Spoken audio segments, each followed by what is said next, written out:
guys, welcome back. Have you seen the spoilers for Iconic Masters? I'm not sure that I agree with the Iconic name. I personally would have called this set Commander Masters because there's a ton of awesome Commander reprints in this set. So you guys can check out the full list of spoiled cards on mtggoldfish.com, but we're going to take a look through some of the most exciting ones for Commander. So a card that I'm personally excited about is Austere Command, because Austere Command has crept up around $10, $11 over the past few years, and it's a card that you want in almost every white deck because of all the modes that you can choose with it. If you need to wipe all the creatures on the board, if you want to wipe only half the creatures on the board, also enchantments or artifacts, it's a really powerful spell. So having the ability to choose what you need to destroy is really, really powerful. So I'm super happy that Austere Command will be coming down in price. Next up, we have Elesh Norn. So Elesh Norn's getting reprinted along with the rest of the legendary Praetor cycle, and most of these have crept up around $25 since their initial release in New Phyrexia. Elesh Norn shows up occasionally as a commander, but more so you'll see it in the 99 of a token deck. So this is another card that I'm excited should fall into the affordable range. This one isn't so much of a Commander reprint, but it'll be awesome for modern players. Auriok Champion, which had gotten all the way up to $22, will be a nice reprint for modern players, and it should fall into the affordable range, so if Commander players are looking to play a life gain deck, they'll actually be able to afford Auriok Champion. So even something as innocuous as Supreme Verdict is up at $7, so I really like the reprint here. That'll probably cut the value in half, so it'll save players a few dollars if you're building blue and white and you need a good board sweeper. Glimpse the Unthinkable.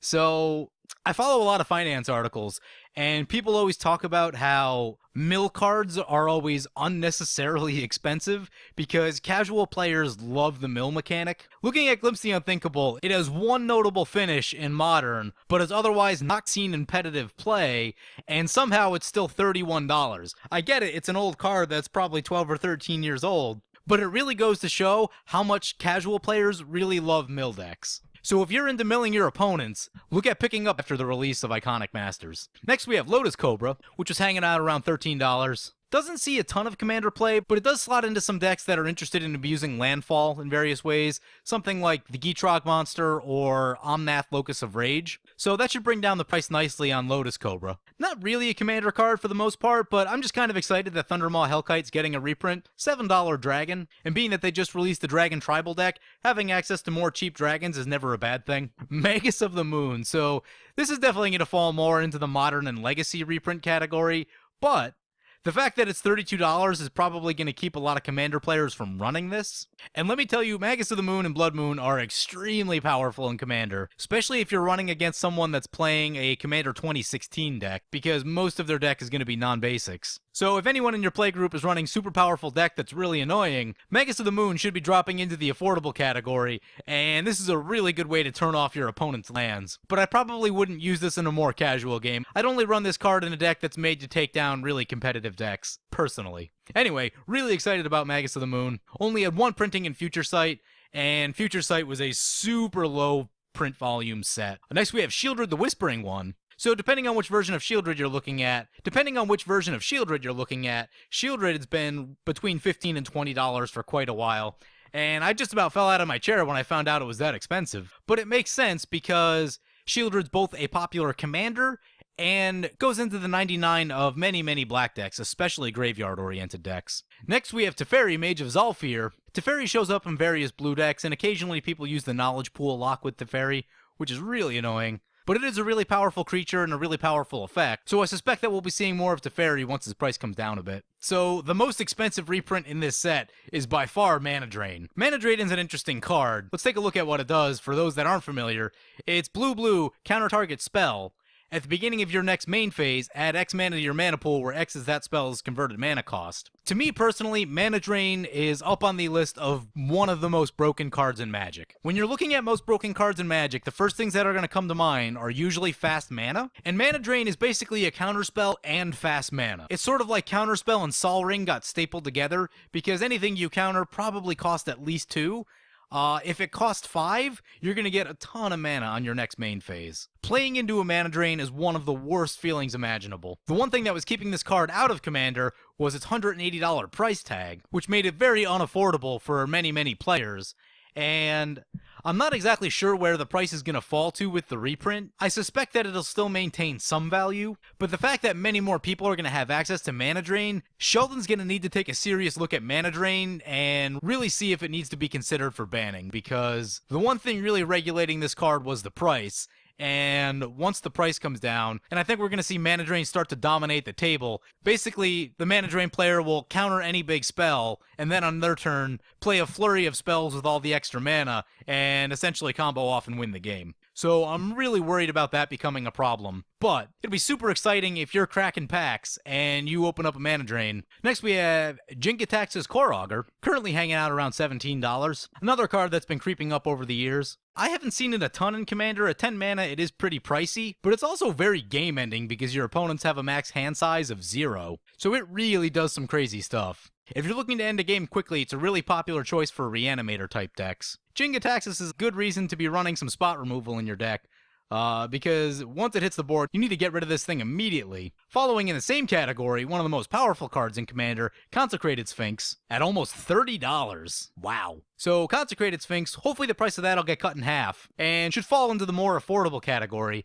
Still going to be a really powerful card, and still a reason that you're going to want to beef up the amount of spot removal that you're running in your deck. This thing basically says, draw your deck. Archangel of Thune is a card that I'm really excited about. Archangel of Thune slots beautifully into token decks and life gain decks, but at almost $24, it's really pricey and really hard to justify that much on just one creature. So for Commander players that like to use tokens and gain a lot of life, having affordable access to Archangel of Thune is going to be really good for building white decks. Most of the white decks that I've been building, I've been including Archangel of Thune, whether it's super on theme or not, just because it's a really powerful card. And that doesn't even get into the combos that you can do with it if you're playing a multicolor deck with Spike Feeder or any of the cards like that. So really cool card that I'm excited is getting reprinted because it was getting unnecessarily expensive. And then finally, at almost $30, Avacyn Angel of Hope is getting a much needed reprint. Avacyn already had a small reprint and From the Vault Angels, but that largely hasn't done that much to curtail its rising price. Avacyn is one of the most high impact creatures that you can play because it significantly reduces the amount of ways that your opponents can interact with your permanents, because your creatures won't die in combat.